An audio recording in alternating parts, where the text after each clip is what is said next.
ዮሐንስ 16 ከቁጥር 12 ኢየሱስ አሁንም እየተናገራቸው ነው ስለ መንፈስ ቅዱስ። የምነግራችሁ ገና ብዙ አለኝ፣ ነገር ግን አሁን ልትሸከሙት አትችሉም። 13 ግን እርሱ የእውነት መንፈስ በመጣ ጊዜ ወደ እውነት ሁሉ ይመራቸዋል። እርሱ ሲመጣ ወደ እውነት ሁሉ ይመራቸዋል። የሚሰማውን ሁሉ ይናገራል እንጂ ከራሱ አይናገርምና የሚመጣውንም ይነግራችኋል።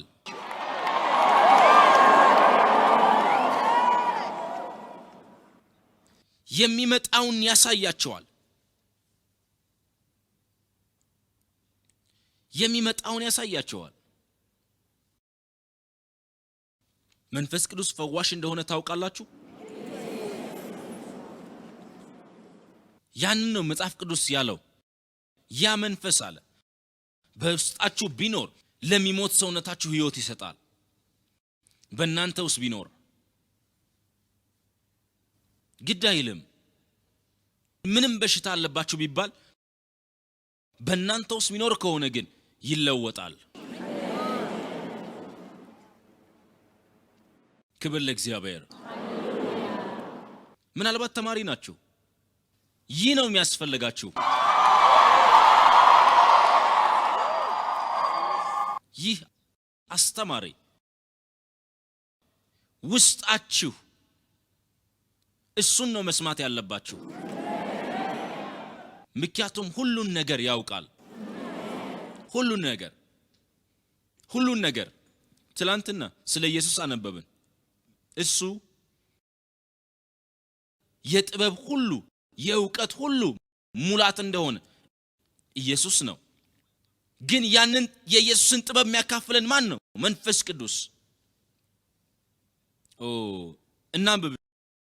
ቁጥር 13 ላይ ተመለሱ።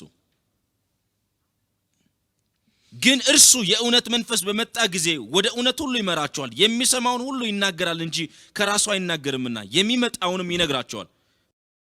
ቁጥር 14 እርሱ ያከብረኛል፣ ለእኔ ካለኝ ወስዶ ይነግራችኋልና። አያችሁ፣ የኢየሱስ የሆነውን ይወስድና ከኢየሱስ ጥበብ ይወስድና ከኢየሱስ ዕውቀት ይወስድና ይነግራችኋል። ኢየሱስ የጥበብ ሁሉና የዕውቀት ሁሉ ሙላት ነው።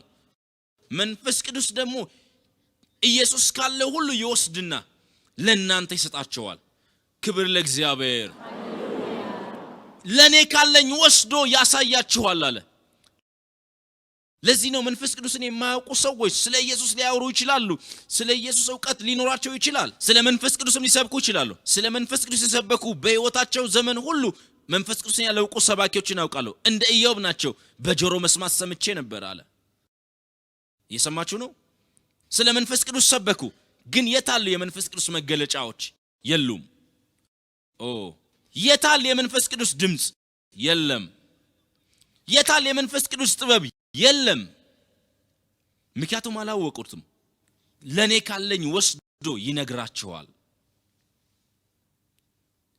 እሱ ነው አስተዳዳሪው፣ የእግዚአብሔር ሀብት። እሱን እስክታውቁ ድረስ የክብሩን ባለጠግነት አትጠቀሙም። ያናንተ ቢሆንም እንኳን ለዚህ ነው መንፈስ ቅዱስን የላከው። እንድትረዱ ፈልጋለሁ። ባርኳችኋል። ከክርስቶስ ጋር አብሮ ወራሽ ናችሁ። እግዚአብሔር የሰጣችሁ ሁሉ አላችሁ። ነገር ግን አስተዳዳሪው የዚህ ርስት መንፈስ ቅዱስ ነው። እሱን እስክታውቁ ድረስ ሕይወታችሁ መስራት አይችልም።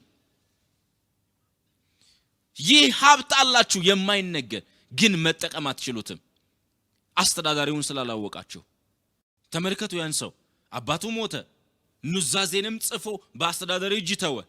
ልጁም አስተዳዳሪው ማን እንደሆነ አላወቀም። በፍጹም ሀብቱን ሊጠቀም አይችልም፣ ስሙ ቢኖርበትም እንኳን። የእግዚአብሔርን ሀብት እውነተኛውን አስተዳዳሪ ማወቅ አለባችሁ። መንፈስ ቅዱስ ነው። ለዚህ ነው እርሱን ደግሜ የማስተዋውቅላችሁ በአዲስ ደረጃ እርሱ ማን እንደሆነ ታውቁ ዘንድ። ገደብም ሁሉ ይነሳል። ክብር ለእግዚአብሔር ይሁን። ሃሌሉያ።